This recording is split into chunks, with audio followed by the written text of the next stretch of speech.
Welcome back. Marc-Andre Fleury signs a one-year extension with the Minnesota Wild. He will be the age of 40 in November, so aside from the first month of this new season, he'll be 40 for the remainder of the year. The contract also includes a full no movement clause, so he can't be sent down to the minors. He can't be traded unless Fleury gives permission or requests some type of trade. I only really see that happening if the Wild are really out of playoff contention by the trade deadline and he wants to do some type of farewell tour, whether it be in Pittsburgh or Montreal or wherever. So realistically, I think Fleury won't be traded next season. Nonetheless, you got three goaltenders. I also forgot to say Fleury's 1 year, $2.5 million is his contract. It's $1 million less than he's making this year. It's fine. Not too bad. But the Wild have three goaltenders. What do you do? I'm going to dive into the stats, and then I'll kind of discuss what we've heard from the GM and the Minnesota Wild and thoughts. So first, getting into stats, Marc-Andre Fleury played in 39 games of 81. Remember, the Wild have one more game to play. Was that tomorrow night, which is Thursday. I think it's against the Kraken. I forget if it's home or away, but I think it's on ESPN. So no more Anthony LaPantha for you Wild fans for this year. 39 games played this season, 2.98 goals against average, .895 save percentage. He had a .908 save percentage last year. Philip Gustafsson signed for 2 more seasons after this year at $3.75 million. He turns 26 in June, so he'll be 26 all next year and then 27 the following year. So really for a goaltender, kind of developed as Gustafsson has, coming into his prime. This is where peak development should really be taking hold in the NHL, and he should be they should be determining whether he's a starter or a backup or kind of a 1A, 1B guy moving forward. This is going to be a big year for Gustafsson to kind of solidify that. Because this year, he kind of gave us backup-ish vibes for the most part. Gustafsson played in 45 games this year, 3.06 goals against, .899 save percentage. He had a .931 save percentage last year. Last year, if he played more games, you might be talking about him in that Vezina conversation. Should he have maintained those stats? He was stellar last year, which really earned him this contract, and that's fair. Overall, though, comparison to comparison, Fleury had slightly better goal against average, .08 better, but Gustafsson had the better save percentage by 0.005 of a percent type thing, or it's not 0.005 of a percent, it's 0.005 of a percent, right? Because it should be 89.9%. Anyway, getting to the math now. Last year, it was clear Gustafsson, probably starter, Fleury, probably backup, just in terms of stats. This year, it's been up and down for both goaltenders. Both goaltenders really got off to a rough start. I think Gustafsson had one great game, maybe two, to start the season off. It was a long time ago now, so I'm not quite sure. And then he really took a big step back and kind of struggled to find that groove again. Fleury also off to not the best start, but Gustafsson went down with an injury. I think he was out for a couple weeks, maybe 3. Fleury played every single game while Gustafsson was out, and Fleury looked good. There have been times where Fleury has looked like Vezina Fleury, peak prime Fleury. And there have been games where Fleury really hasn't been all that great. And it's really hit or miss as to what you see. But it's also been the same with Philip Gustafsson. He's been great as of lately. He's been playing out of his mind. And we've seen flashes of this from Philip Gustafsson throughout the year. We saw this last season as well. But we've also seen that inconsistency where Fleury may give up 4 or 5 goals a game. Gustafsson probably in the same game has given up 7 or 8. So it's very hit or miss. Now, I do want to clarify that the Wild's defense has had periods where they've been terrible. You can't even see my finger. Terrible. Or very injury-ridden, or both, right? Having Goligoski and John Merrill as your third pairing defense is it's not good, and it's not an NHL caliber third pairing defense to have. So there's also that, and that was really an issue at the beginning of the season. They were very poor defensively when they were on the ice, and a lot of the goals against were given up with those two guys, or at least one of those guys on the ice, right? So both goaltenders, inconsistency throughout the year. I know a lot of Wild fans would prefer Fleury start over Gustafsson. And I think I'm definitely in the minority when I say I think I like Gustafsson a little more than Fleury in that starting role. And honestly, I don't think Fleury is going to care too much whether he's starting or backing up. I think he's just happy to play hockey for another year and another shot to be in the playoffs potentially next year. We'll see what that brings. It's too early to start discussing playoffs for next year because they haven't even started this year. But nonetheless, I think as long as the defense plays decently in front of both of these guys, I think Gustafsson still has the higher ceiling. I think he's shown he can play at an elite level, and in some big games he has throughout this year.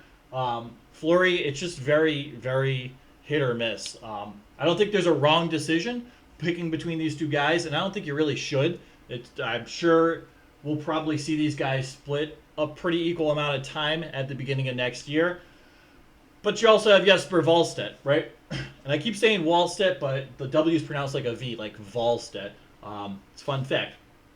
So I don't know if I said his contract signed for 1 year at $925,000. He's a restricted free agent at the end of this year.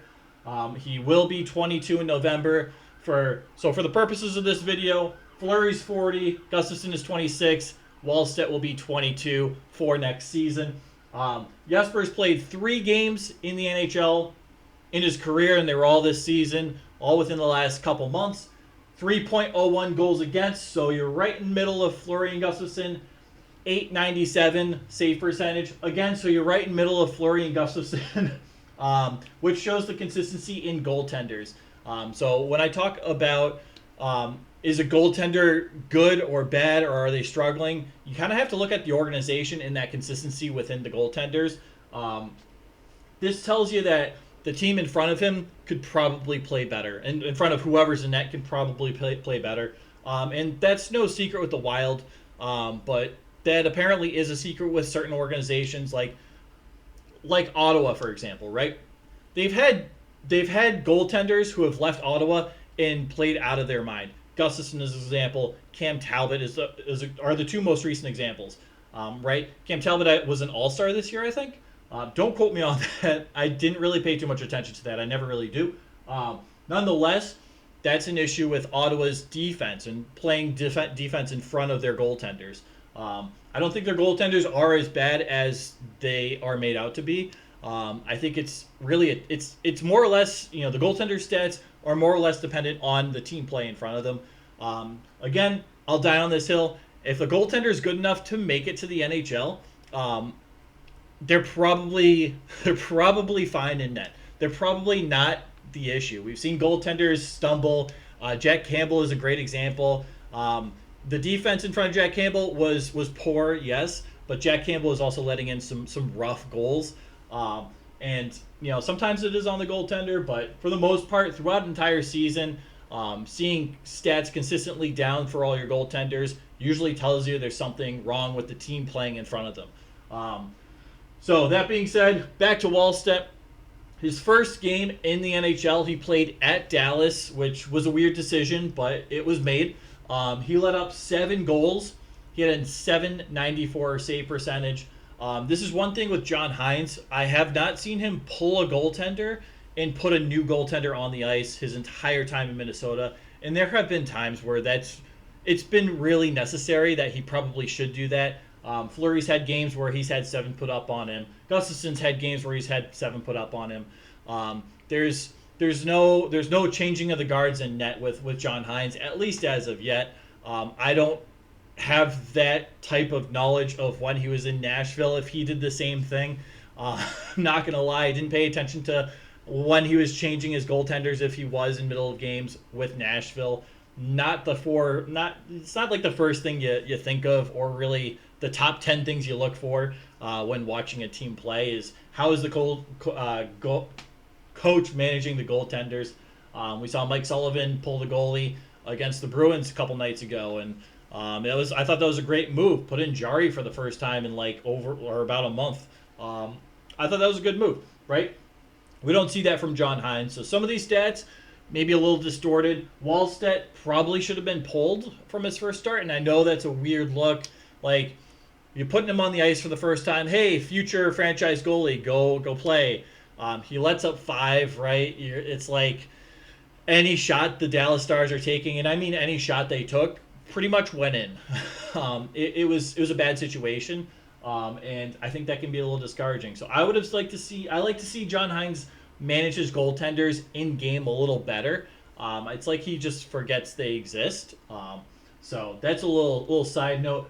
But aside from that one bad game at Dallas in his debut, he played at Chicago, 0 goals against, 1,000 save percentage. He had a shutout. He played very well, and you can joke all you want about how Dallas is a trash team.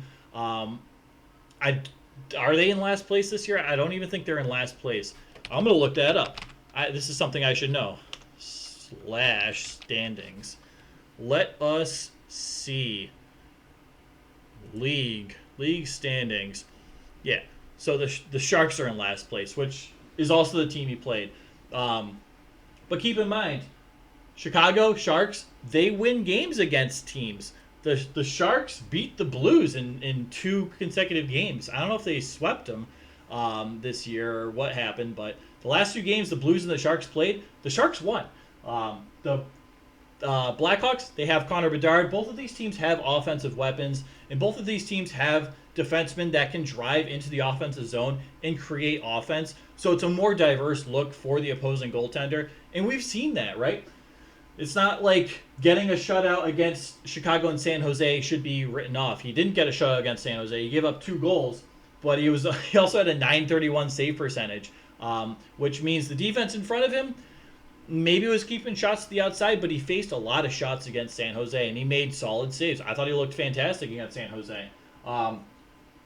However, I do want to clarify, Wallstedt, while he's looked good, I think there are issues, or not issues, I think there are parts of his game he needs to continue to develop and work on. So if I'm seeing this, and I'm not the best goaltender analyzation guy, whatever it's called, I'm sure Bill Guerin is seeing this, or goalie coaches, and the coaches all talk and stuff. It's not like they keep secrets from each other about developments of players, or they shouldn't anyway. Right? So we might see Wallstedt either start in the minors or start in a trio in net.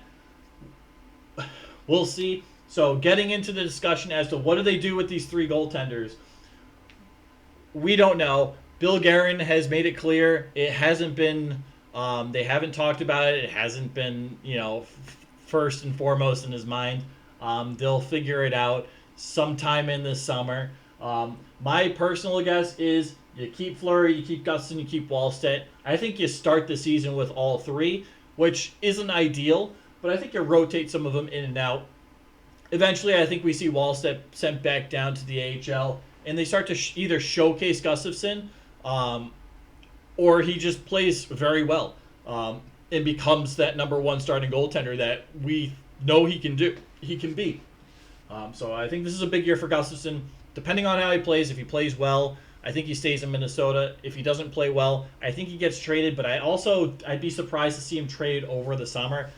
His value is pretty low right now. It's a $3.75 million contract. We do see goaltenders traded typically in the summer as opposed to throughout the season. But nonetheless, I would still be surprised if we saw Gustafsson move this summer. That being said, nobody in the Wild knows. They haven't said anything publicly about how they're going to manage these 3 goaltenders moving forward. So my speculation is they'll start the season with all 3. They'll send Wallstedt down maybe after like 2 or 3 starts. They'll ride with Fleury and Gustafsson. Barring an injury, Wallstedt may get called up and will get starts if he gets called up this time. Goaltenders get injured. It happens. Right? It's a little tougher to get into an NHL spot from a goaltender injury, but it does happen, and we saw that this year. Gustafsson got injured. Fleury played, 12 or 13 straight games.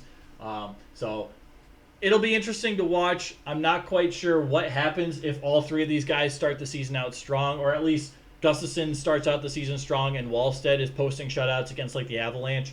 The one big concern that the media is reporting on, and this apparently comes from Bill Guerin, I haven't heard or seen any interviews with this, but that doesn't mean it's not true. Is Gustafsson's conditioning.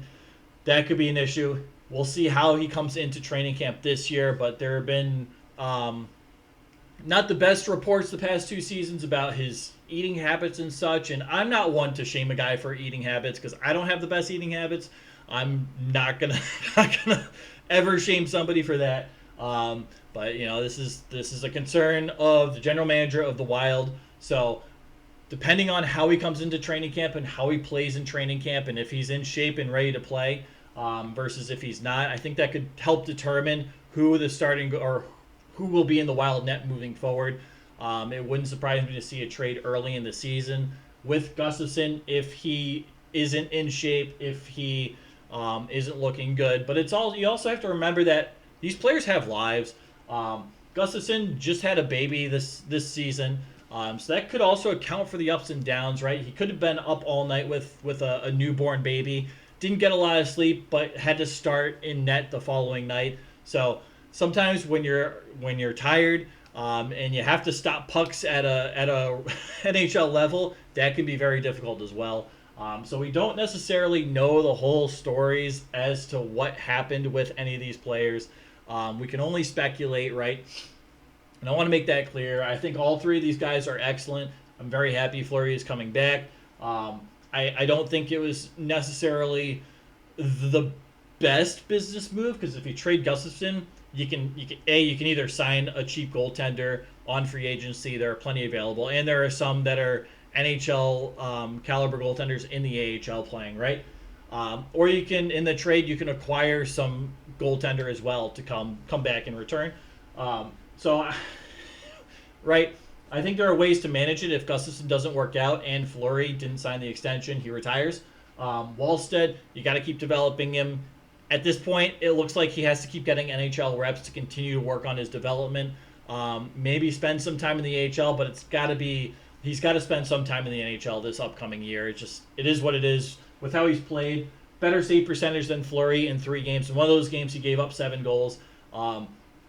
Also, 2 of those games he played against the worst 2 teams in the entire league. So, take it with a grain of salt. But nonetheless, from a business perspective, I'm not a big fan of the Fleury extension. However, this is a Hall of Famer. This is a guy that can help develop Jesper Wallstedt and continue to guide Gustafsson along the way on the right path. They have a very good dynamic. Fleury and Gustafsson do. This is a guy you respect. He's going to bring fans in. He's kind of transformed into one of the faces of the franchise. So I think if Fleury wants to come back, you have to re-sign him. I don't think the $2.5 million is absurd for what Fleury brings, both on and off the ice. You usually want to see backup goaltenders, $2.25 million or less, depending on the caliber, right? And that's where Fleury would slot in on most teams as a backup goaltender at this point. So you pay him accordingly. But I don't hate the $2.5 million. He's a great person. He's great for that locker room. He's great at mentorship and guidance. And you can see him coaching players on the ice as well. So Fleury wants to come back. He's more than welcome to come back. And that's exactly what happened. I think Fleury wanted to be like, hey, I want to come back for another season. And the Wild were like, okay, done. Like, you tell us type thing, not we're going to tell you. Or we're not going to just offer you something to have us, I don't know. Obviously, that's also speculation. But nonetheless, this is what we're dealing with next year in Minnesota. I think it's positive. I think it's positive to have 3 NHL level goaltenders, right? Even if you have to send Wallstedt down, like Dallas did with Jake Ottinger, that doesn't mean he's bad. That doesn't mean he's gonna be bad or never coming back up to the league. That just means he might come back a little stronger than he was, even though he was already pretty good. He might be one of those elite goaltenders with maybe a little more development that no one really knew he needed because he got sent down to the AHL because there were 2 other guys in front of him on the depth chart type thing. So this has been a long video, and I am totally rambling at this point. Let me know what you think happens. If you think Gustafsson should be traded, if you think Wallstedt should spend another year in the AHL, if you think it should be Wallstedt Fleury, if you think it should be Gustafsson Fleury, or if you think they should run with 3 goaltenders. And my question for you is, if you think Gustafson should be traded, what do you think he gets traded for? What is his value? What is his worth? Because at this cap hit, I'd be surprised if the Wild get more than a third round pick in exchange.